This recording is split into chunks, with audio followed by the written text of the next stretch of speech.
Hey everybody, it's Alistair, aka that pesky social worker, coming to you late.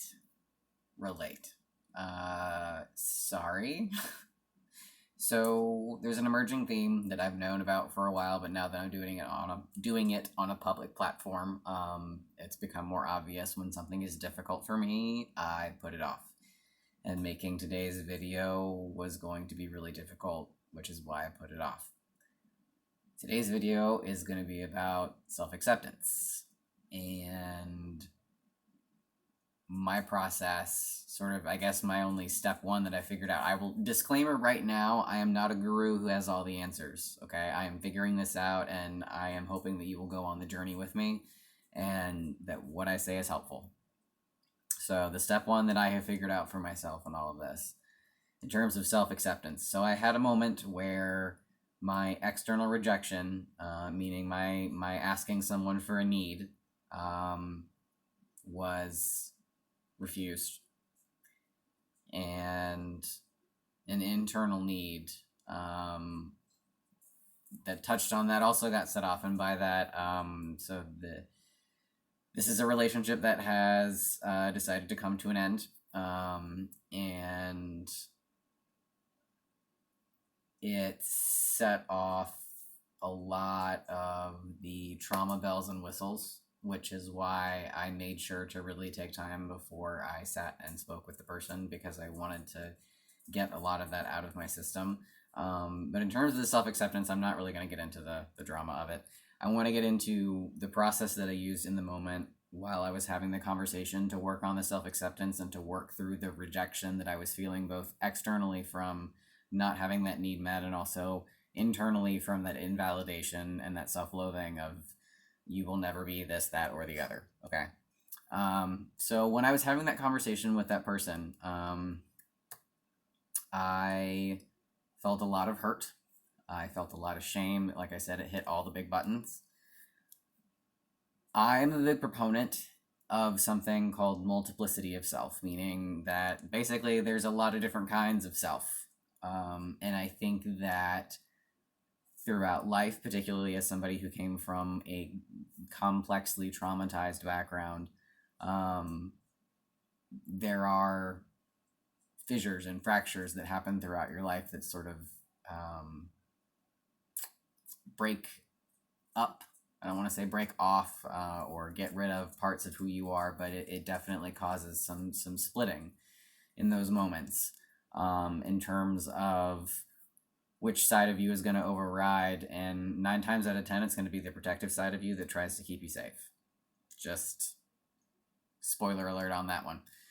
So I was in the moment, I was feeling that shame, I was feeling that fear, I was feeling that overwhelm, I was feeling that rejection, I was feeling all the big nasties. I was in the, as Brene Brown would call it, I was in the storm, I was in the shame shit storm.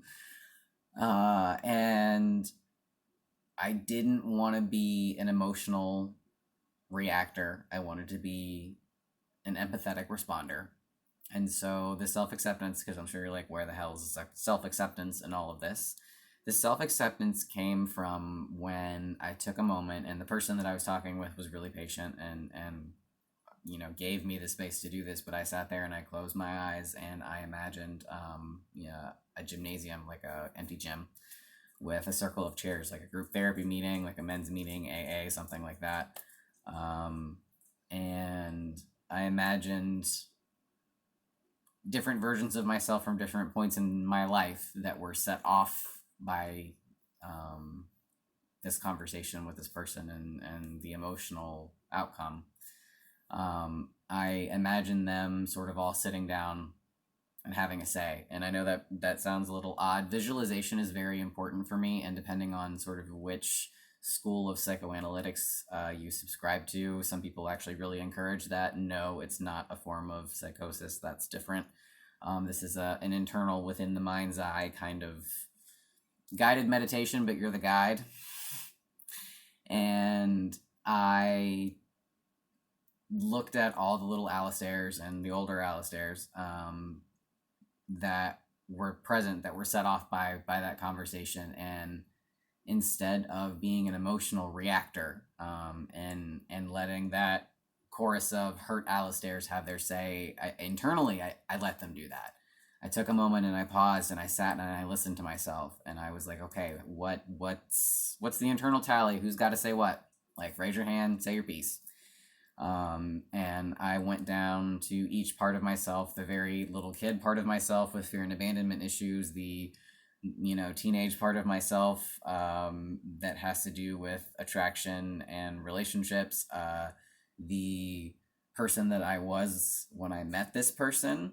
All of those people, sat down and had a talk, and sort of aired their grievances about what was going on. And then I was like, all right, y'all have had your piece. How do I feel about this? How does present Alistair, not past Alistairs, not the chorus, how do I feel? Peanut Gallery had their say. I kept it to myself. I did not share it with the other person. That's super key. When the Peanut Gallery is sharing, keep it inside. Okay, that's just for you. That's just for you to hear, not for them. Because when they hear the Peanut Gallery, that is you being an emotional reactor, not an empathetic responder. Okay, so I let everybody have their piece, and I asked myself, how do I really feel? And after a few moments, those emotions really surfaced up, and I was able to say, I do feel this, and some of the things that I felt were things that the hurt versions of myself felt, because they're valid, because I feel that hurt. I was able to recognize the roots of them and was able to say, okay, I was able to name the root and say, that comes from that place growing up. That comes from that place when I was a teenager. That comes from that place from when I met this person. That came from whatever. I'm able to name like where those different pieces came from. And so I was able to honor the emotional reality of some of that, because there is a part of me that was feeling hurt, but I wasn't feeling the shame. There was shame that was going on over here. And when I was talking about myself and my worth and my value, there was confidence and honor in that, and value and weight. And it was weird, because this is the thing about change that freaks people out, and a lot of the reason why people don't do it is because when you're changing, you don't recognize the person that's making the decision sometimes. You don't recognize the person that's saying the things that are coming out of your mouth. It's scary, I'm not gonna lie. It's not like speaking in tongues, but it's just like the thing you always imagined that you would want to say in that situation, you finally say, and you're like, holy shit, I actually said it. And then that starts becoming a pattern, and that's what happens when you make the acknowledgement and the room for that peanut gallery, for those versions of yourself that are there. You take that inventory, and then you ask yourself, okay, separate from that, separate from the inventory, separate from the knee-jerk reaction, how do I actually feel about this? Okay. That's really difficult. That process is hard. The first step that I would recommend is just acknowledging that there is more than one version of you. There is multiplicity of self. And no, I'm not talking about dissociative identity disorder, or formerly known as multiple personality disorder. That's different. If you think about it, different groups of friends highlight different aspects of your personality. You're a different person around your lover than you are around your mom, or your grandma, or whoever your caregiver was. Or I know that I'm different with my sister than I am with my brother. I'm different with my dog than I am with other people, and I feel bad for people who see me around her and my dog voice. It's ridiculous. So there are different aspects of you, and that's not bad. One of the things that I really want to encourage people is to try to be on, if at all possible, try to be on speaking terms with the different versions of yourself. A lot of people have existential crises and wonder how and why they ended up where they did, and it's because they stopped checking in with themselves. They put on, they put on this disguise that, okay, this is who I am right now, and I say this is somebody who's totally done this. They adopt this identity, and they put away everything else, all of these people that I used to be, in a box, gone, because it doesn't matter. And we don't listen to those people anymore. That is a mistake. Let me tell you, that is a mistake. Okay, we need to take the box, get up off the shelf, put it down, wipe it off, and open it up. Okay, it's not going to be easy. It is part of that trauma process, But I mean, it's really important to think about when you are set off by things emotionally, where does it come from? Shake out the roots. When you shake out the roots, you're going to be able to find those selves that are going to be in that box. And those are the selves you need to be checking in with. Because the more you check in with those selves and the more that you talk to them and the more that you tend to them, the less they're going to be screwing your stuff up in the long term. The better relationships that you learn to cultivate with your former selves, and the more you're able to integrate them into each other and into your life, and also to understand that that was who you were at that point in time, and that was who you, like, how you felt, and that might be how you still feel, but you're not that person anymore. Okay, that multiplicity of self.